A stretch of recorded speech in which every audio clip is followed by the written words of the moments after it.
Good morning students.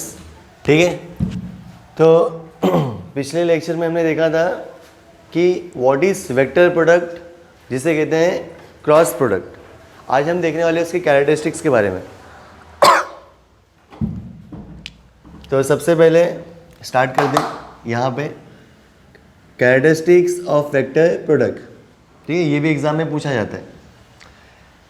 Vector पहला characteristics, vector product does not obey, देखो यहाँ पे लिखा है डज नॉट, नॉट आया है, does not obey commutative law of multiplication. Commutative law of multiplication का मतलब क्या होता है? जैसे 2 इंटू 3, 3 इंटू 2, 2 3 जा 6, 3 2 जा 6 बराबर। ये कहाँ हो रहा था? स्केलर में हो रहा था, बट इसमें ऐसा नहीं होता। देखो यहाँ पे लिखा है P cross Q is not equal to Q cross P, क्योंकि P क्रॉस Q इक्वल कब आएगा? Q क्रॉस P को। ठीक है, ऐसे इक्वल होता है, बट यहाँ पे इक्वल नहीं बोला है क्योंकि यहाँ पे क्या आता है? माइनस साइन आता है। क्या आता है? माइनस साइन, इसलिए वो इक्वल नहीं होता। बस इतना याद रखना, P cross Q is not equal to Q cross P, same होते नहीं है, क्योंकि एक प्लस और एक क्या होता है? माइनस, इसमें डायरेक्शन होता है। तो वो कम्यूटेटिव लॉ ऑफ मल्टीप्लिकेशन को ओबे नहीं करता। तो ऐसे एग्जाम में आएगा A क्रॉस B, तो B क्रॉस A सेम हुआ क्या? नहीं, इक्वल नहीं रहेंगे। अगर ऐसा लिखा, क्योंकि ये माइनस आ जाता है, अब इक्वल बोल सकता हूँ मैं। ठीक है, एक प्लस और एक माइनस अब इक्वल है, तो दोनों का मैग्नीट्यूड सेम रहेगा। मतलब इसको मॉड में ले लेता हूँ, इसको भी मॉड में ले लेता हूँ, अब इक्वल बोल सकते हैं। बट मॉड के बाहर इक्वल नहीं बोल सकते। क्यों? क्योंकि जब मैं मॉड नहीं लगाऊंगा तो वहाँ पे आता है डायरेक्शन, और डायरेक्शन का मतलब क्या होगा? साइन आएगा। अगर ये प्लस है तो ये क्या होगा? माइनस होगा। प्लस माइनस मतलब एक एंटी क्लॉकवाइज और एक क्या हो जाएगा? क्लॉकवाइज। तो ओबे नहीं करता। सेकेंड प्रॉपर्टी है the vector product obeys the distributive law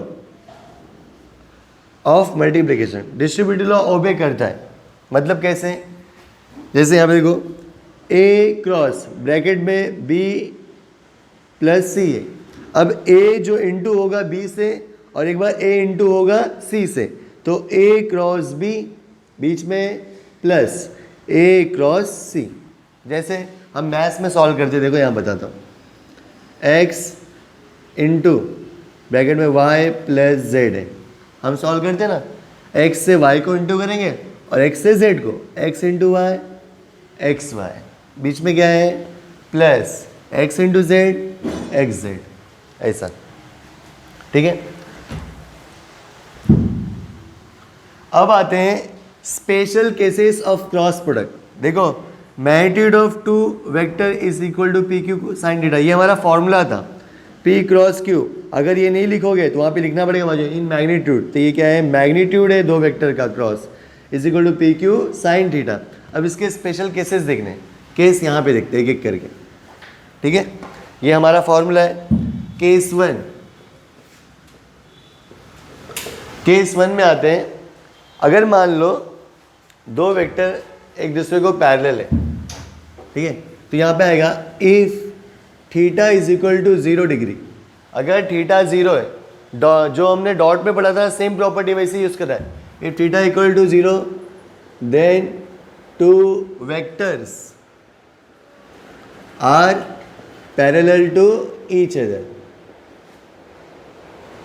जैसी प्रॉपर्टी स्केलर में थी वैसी वेक्टर में भी ये वाली याद रखना।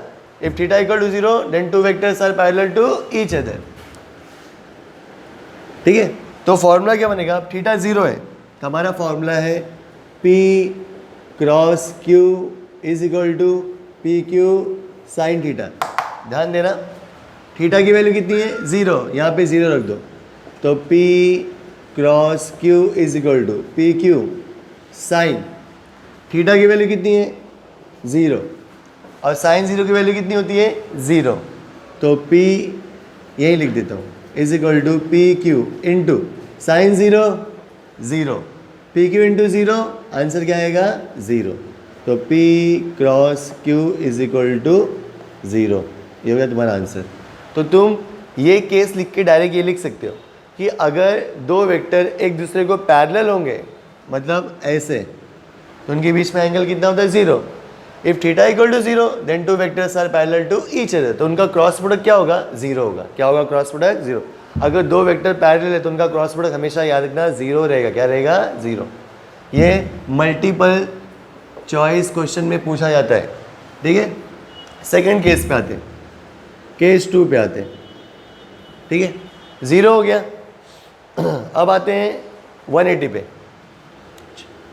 If theta is equal to 180 degree, if theta is equal to 180 degree, then two vectors are, देखो उसमें भी था, जब 0 था तो पैरेलल, 180 रहेगा तो two vectors are anti parallel. क्या आएगा? Anti parallel to each other.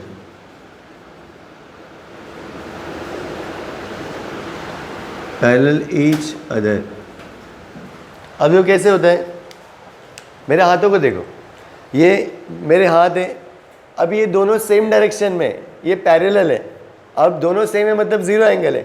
अब ये 90 हो गया, अब ये हो गया 180। देखो ये दोनों भी पैरेलल है, बट एक इस डायरेक्शन में और एक इस डायरेक्शन में। इसे कहते हैं एंटी पैरेलल। क्या कहते हैं? Anti parallel. Like this. देखो ये दो मार्कर्स हैं, दोनों मार्कर का जो ओपनिंग है सेम डायरेक्शन में। ये हो गया 90, अब ये हो गया 180। ये दोनों भी पैरेलल है, बट कैसे हैं? एक दूसरे के अपोजिट। उसे कहते हैं एंटी पैरेलल जब थीटा 180 आता है, ठीक है। तो formula P cross Q is equal to PQ sine theta. बच्चों बताओ अब थीटा की वैल्यू कितनी है?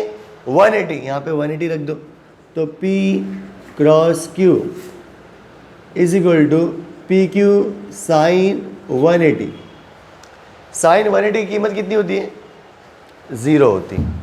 तो P cross Q is equal to PQ, इसकी वैल्यू कितनी होगी? 0। 0 इंटू ये 0, तो P cross Q is equal to, answer कितना आ गया? 0। याद रखना, जब दो वेक्टर्स पैरेलल हो तो भी उनका क्रॉस प्रोडक्ट 0 होता है, और दो वेक्टर्स एंटी पैरेलल हो तो भी उनका क्रॉस प्रोडक्ट क्या होता है? 0। ठीक है, ये दो प्रॉपर्टी। अब आते हैं तीसरे पे। एक काम करो तुम बच्चों, इसका स्क्रीनशॉट ले लो, मैं साइड में हो जाता हूँ, फिर इसको मैं रफ करूँगा एक साइड में। स्क्रीनशॉट ले लिया होगा, अब मैं इसे थोड़ा सा रफ करता हूँ, जगह चाहिए मुझे, ठीक है।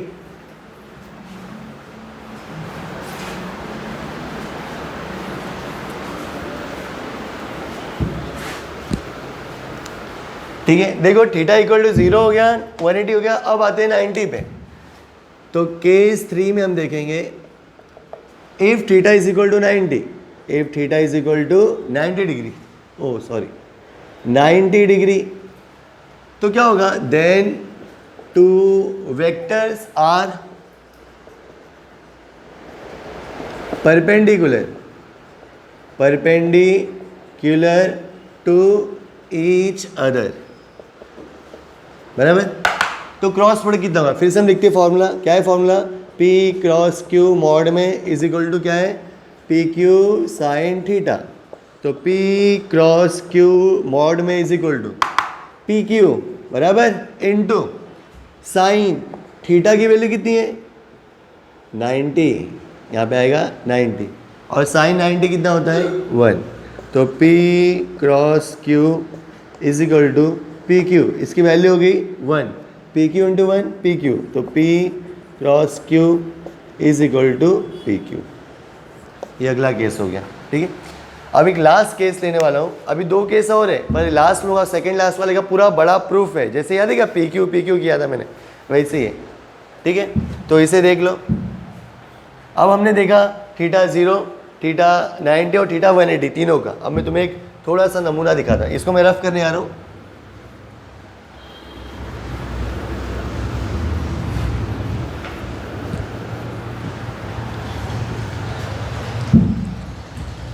इसे भी खींच लो स्क्रीनशॉट के तौर पे, फिर मैं वहाँ पे आता हूँ, ठीक है।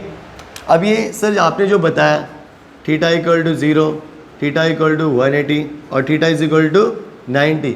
देखो ये 0 मतलब दो वेक्टर कैसे होंगे? ऐसे होंगे, P वेक्टर और Q वेक्टर दोनों सेम डायरेक्शन में। 180 वाले ऐसे होंगे, ये पी वेक्टर है और इसके अपोजिट में कौन है, क्यू वेक्टर।